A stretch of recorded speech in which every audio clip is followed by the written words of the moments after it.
The Big Bang Theory, shocking facts you didn't know about Sheldon Cooper, 1,300 words of creative, engaging analysis. Few characters in modern television have left as indelible a mark as Sheldon Cooper. The brilliant, eccentric, stubborn, and often unintentionally hilarious physicist at the center of The Big Bang Theory became one of TV's most iconic personalities over the show's 12-season run. But for all the jokes, bazingas, roommate agreements, and whiteboard diagrams, there are still plenty of surprising truths, both in universe and behind the scenes, that even longtime fans may not know.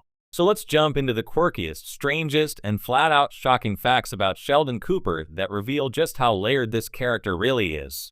One, Sheldon's greatest inspiration wasn't a scientist, it was a real child prodigy. Most fans assume Sheldon was modeled after famous theoretical physicists like Sheldon Glashow or Stephen Hawking. But co-creator Bill Prady once admitted that Sheldon's early mannerisms, directness, and logic over emotion worldview were loosely inspired by a real child prodigy Prady knew while working in computer science in the 1980s. This child, never named publicly, spoke in hyper-literal patterns, corrected adults constantly, and treated social customs as illogical inefficiencies. Sound familiar? While Sheldon is exaggerated for comedic effect, his core personality is rooted in a lived observation of extraordinary intelligence paired with extreme social detachment. Jim Parsons didn't understand the science, but memorized it perfectly. Parsons famously stated he had no background in physics and understood very little about what Sheldon was saying. Yet he approached the complex dialogue like Shakespeare. Rhythm, cadence, and linguistic pattern mattered more than comprehension. He reportedly memorized scientific monologues the way a concert pianist memorizes sheet music, note by note, syllable by syllable, until it became second nature. What's even more impressive is that physicists have praised the accuracy of Sheldon's lines. The show's science consultant, UCLA's Dr. David Saltzberg, provided real equations and ensured Sheldon's theories could actually appear on real physics whiteboards. So while Jim Parsons didn't understand the science, Sheldon certainly did. 3. Sheldon's behavior lines up with several real conditions, but the show never officially labels him. One of the longest-running debates among fans is whether Sheldon is autistic, specifically, if he lies somewhere on the spectrum consistent with Asperger's syndrome. His behavior checks many boxes: difficulty understanding sarcasm, metaphors, and social cues, rigid routines, highly specialized interests, sensory sensitivities, literal interpretation of language, yet the show never confirms any diagnosis. Chuck Lorre explained that labeling Sheldon would narrow the scope of his humor and pigeonhole the character. But many viewers on the spectrum have expressed that they see themselves in Sheldon, and the character has been praised as a rare portrayal of neurodivergent behaviors without stigmatizing them. Or Sheldon was originally written as meaner and much less likable. In early drafts of the pilot, Sheldon was arrogant, dismissive, and even hostile to the people around him. The original version lacked the endearing innocence and naive curiosity that eventually made him beloved. Jim Parsons changed the character during his audition. His interpretation brought a childlike quality that softened Sheldon's edges. The writers quickly rewrote the character to match Parsons' portrayal. Without that shift, Sheldon Cooper might have been an abrasive, short-lived footnote in sitcom history. 5. There's a hidden reason Sheldon loves trains. Yes, Sheldon is obsessed with trains, and the joke often plays as quirky childhood nostalgia. But the deeper reason is surprisingly grounded. For many neurodivergent individuals, transportation systems like trains or buses become hyper-interest areas due to their predictability, order, and mechanical logic. Sheldon's fascination fits that pattern perfectly. The writers even use trains as emotional markers. Whenever Sheldon is stressed, lonely, or overwhelmed, he returns to trains as his comfort zone, from meeting Amy on a train to escaping relationship drama by hopping on one. In other words, trains aren't just a hobby, they're a coping mechanism.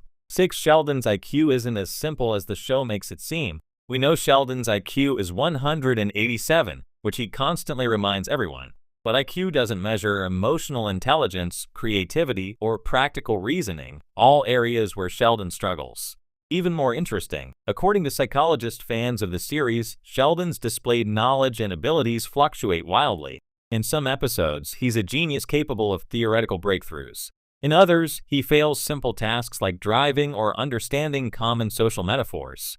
This inconsistency is intentional. The writers once joked that Sheldon's IQ is as high as the plot needs it to be. 7. Sheldon's spot on the couch is based on a writer's real behavior. Sheldon's obsession with his spot is one of the show's most iconic running gags. But fans may not know it was inspired by showrunner Bill Prady's real-life father, who had a specific chair in their living room that no one else was allowed to sit in. Prady said the chair had the perfect line of sight for the television, cross breeze, and lighting, exactly the reasoning Sheldon uses. So that famously immovable seating rule? Completely real. 8. The relationship agreement was meant as a one-off joke, but became essential canon. The relationship agreement between Sheldon and Amy began as a single gag, but fans loved it so much that the writers expanded it into a recurring element that shaped Sheldon's emotional development. Ironically, something created for comedy ended up becoming one of the show's clearest ways to display Sheldon's growth. The agreement became a symbolic bridge between his rigid logical worldview and Amy's emotional needs. It also gave us some of the funniest moments in the entire series, like Sheldon initiating Amy to appendix removal responsibilities. 9. Sheldon's catchphrase, "Bazinga," came from a writer's prank habit. The word bazinga didn't originate with Jim Parsons. It came from writer Stephen Engel, who used it as his personal gotcha on the writing staff. He'd pull small pranks, like putting a grapefruit inside someone's apple box, and then say bazinga in a mock dramatic tone. The writers worked it into the show, and the rest is history. The word became so iconic it ended up on t-shirts, action figures, and even inspired scientific names. A Brazilian bee species is literally called Euglossa bazinga. 10. Sheldon and Leonard's dynamic was inspired by real physics partnerships. Many of Sheldon and Leonard's funniest interactions, bickering over equations, sabotaging each other's experiments, or arguing over Nobel credit, mirror real stories from historical scientific partnerships. The dynamic resembles pairs like Niels Bohr and Werner Heisenberg, Paul Dirac and Wolfgang Pauli, Einstein and Marcel Grossmann. These partnerships often involved a genius with eccentric habits and a patient, socially functional friend, the exact blueprint of Sheldon and Leonard. So their relationship isn't just comedic, it's oddly authentic. 11. Sheldon's mother was rewritten because of Jim Parsons' real-life influence. Laurie Metcalf's portrayal of Mary Cooper is iconic, but she also reflects real traits from Jim Parsons' upbringing in Texas. Parsons has spoken about how his deeply religious Southern roots shaped Mary's quirks. The writers adjusted Mary to be warm, loving, firm, and effortlessly funny rather than a stern caricature. This grounding helped make Sheldon's childhood both believable and complex. Even more touching, Parsons' real niece plays young Sheldon's daughter Bobby in Young Sheldon, making the Cooper family a genuine multi-generational affair. 12. Sheldon's final arc was planned years in advance, but changed last minute. Writers always intended for Sheldon to win the Nobel Prize as a final triumph. But the emotional centerpiece, the speech where he is a subtle,